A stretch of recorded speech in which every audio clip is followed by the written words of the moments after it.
Hey gang, this is Andy over at Falco Canine Academy. I think my head's getting cut off again. I'll sit down.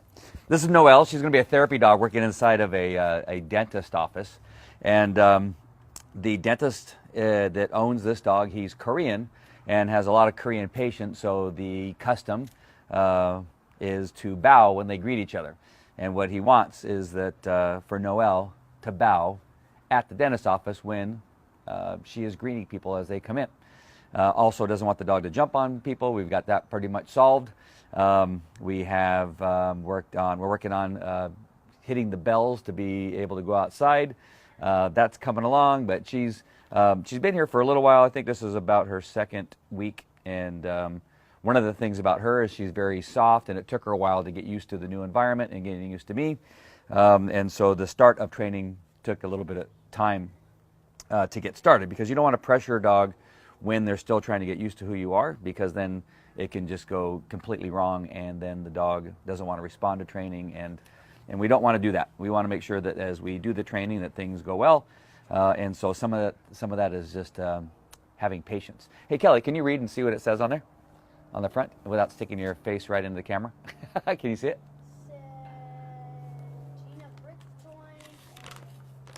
Brunick. Gina, the trainer. The legendary trainer of Falco Dog Training. She also says, Noel. Oh, cool.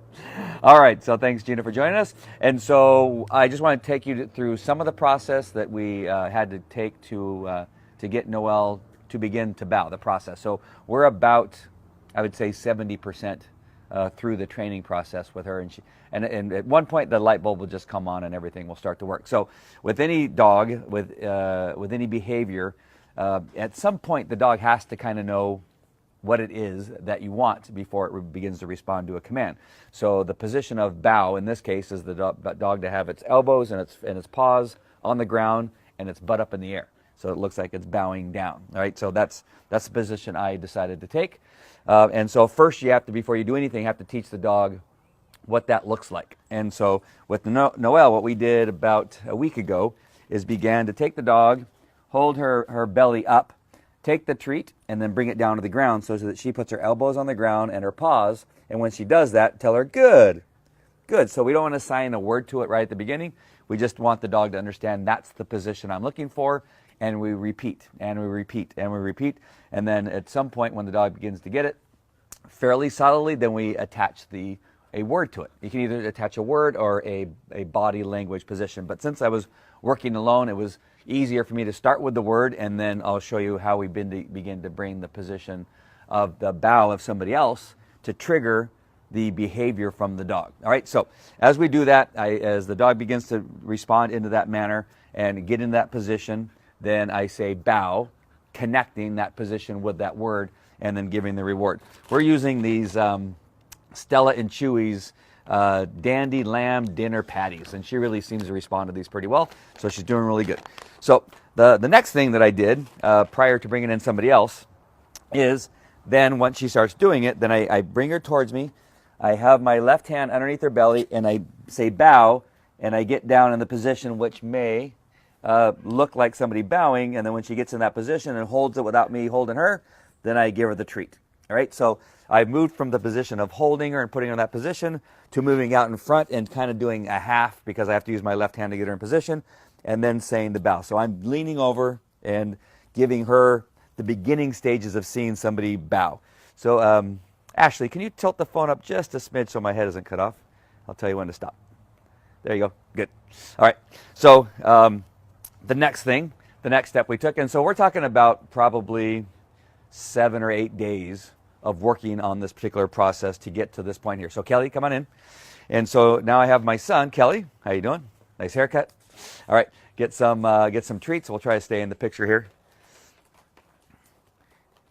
Good. So to ensure that the dog stays in position and doesn't get too close, so back up just a hair. There you go. So I tell my son what I want him to do is put that treat in between his hands like he's praying, and then go into the bow position so the treat is ready. And I want the dog to follow the hands, right? So we'll get Noel up, and then I'll have my son do that, what I told him. So you're going to bow and have the treat in your hands. Go ahead and bow. And bow. And we're going to wait. We're going to wait. Hold it and treat. Good. Nice. So that's a really good position. So let me look over here and see what some of the people are saying. Oh, our student. Yes, yes. Cool. Oh, Elaine's here. We got Mark, Jay Samples. Awesome. All right. So Kelly. So the whole idea is to at some point begin to take away all those steps, right? So in the beginning, you have a lot of steps to create a behavior. In other words, I hold her belly, I take the treat, I put it down on the ground, and there's a lot of steps involved. And then we go from me doing it, then having my son come in, which would replicate somebody coming into the dentist's office and making that bow position with their hands. Now, whether they use their hands like that, I'm not sure, but that's the best way to put the treat, right? And so it's helpful for the dog to believe that the treat's in the hands when somebody comes in the first couple times, and then we start to take away the treat and then incorporate a pet as to the reward. So the next thing I do to take away my positioning as much as I can is I'll take the end of a 6-foot leash, drape it underneath the belly, and then tell my son, get a treat. I'll apply just a little pressure because I want her to stay here. I don't want her to go all the way to him. I want her to stay in this position. So make the bow position, bow. And we'll wait for the dog. Nice. I'm using this leash to keep her belly up just in case. And treat. Good. Nice. So good. It's so good when this thing works, when it's live. All right, so one more time. The next thing, I'm not going to go too far. So the next thing I'm going to do, I'm just going to have this kind of touch in her belly now. I'm not going to hold her up. I want to see if she will take that position. And this will only be like a safety. So if she starts to put her bottom down, that it will catch her. And again, I'm going to keep pressure to keep her from moving towards my son. Back up just a smidge. There you go. And bow. Yep. So the dog started to lay down. We'll bring it back up. Now try it again. Yep. We're going to hold the dog's belly up. There you go. And treat. So earlier today, I didn't need to hold any pressure or give her any pressure on her belly. So let's repeat. Let's do this one more time. So we always want to try to end on a better note. Okay, so we're going to try to end on a better note than how it ended the last time we did it, which was she didn't need any pressure on her belly. All right, do it again. And bow. Nice. Treat. Good girl. Nice. So I barely had it touching her belly. I didn't put any pressure to hold it up. She's starting to get the idea of what it is we're looking for. So the idea next, I guess the next step would be to not have to have that leash underneath her belly and only keep the pressure on so she understands that she's not to go to the person. She's to stay in about a foot away distance and then bow on her own. And then obviously the next step is for her to be able to do it off leash. That's the ultimate goal. It depends on how well she's getting it and understands the process. We don't want to keep her here any longer than we have to, so we may transfer that part of the training to the owner to reinforce what it is we're looking for and to teach him what it is we want.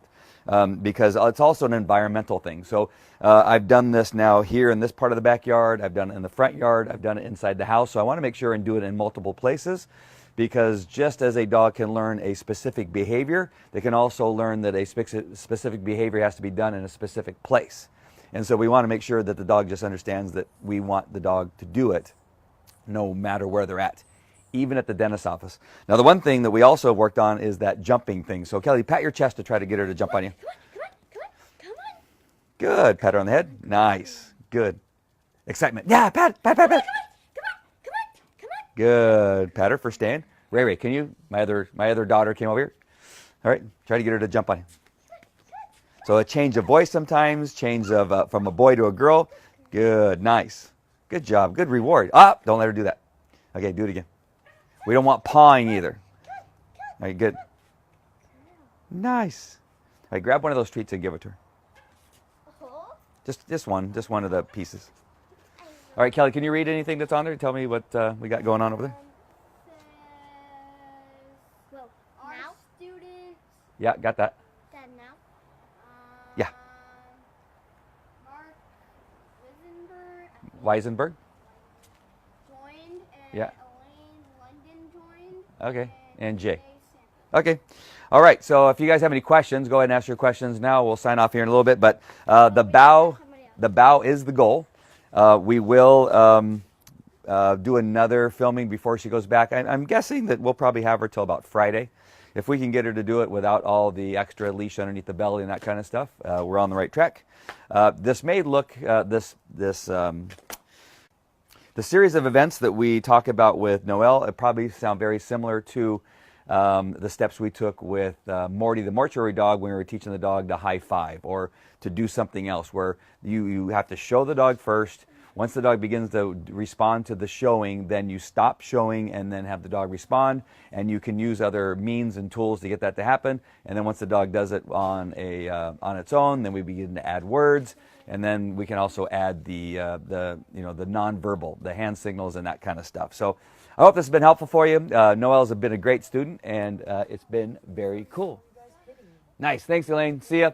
And so that'll be it for Noel, the bowing dentist dog. All right, very good. Thanks. Kelly, just push the button down there, bottom that says end. Finish, yeah.